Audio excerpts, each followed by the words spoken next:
D.C. is in the midst of a bipartisan spending spree, which clearly is not the way to go, since the federal budget deficit is projected to hit $1 trillion this fiscal year. Washington racked up a $350 billion deficit in October and November alone. That's up from $202 billion during the same time last year. Major deficits like that are expected to drive the $21 trillion national debt to $33 trillion within 10 years. When people hear $1 trillion a year on the national debt, should they be worried? Should they be concerned? Absolutely.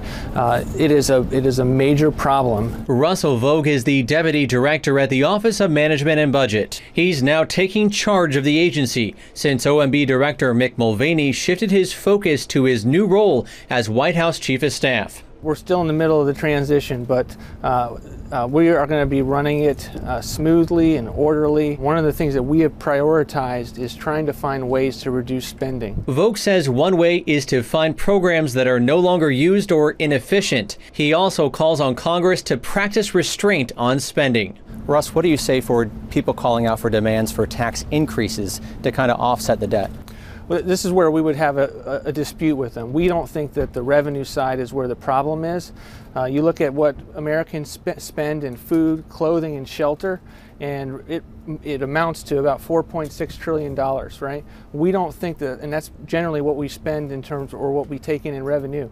We don't want to cause them, the American family, the American taxpayer, to have to absorb a greater share of responsibility. In just the last 2 years, Washington paid out more than $450 billion in interest payments on the national debt. With the Fed raising rates at a quarter point, you can add another $50 billion to those payments each year. Will this fast increase in the national debt have an impact on the overall economic growth?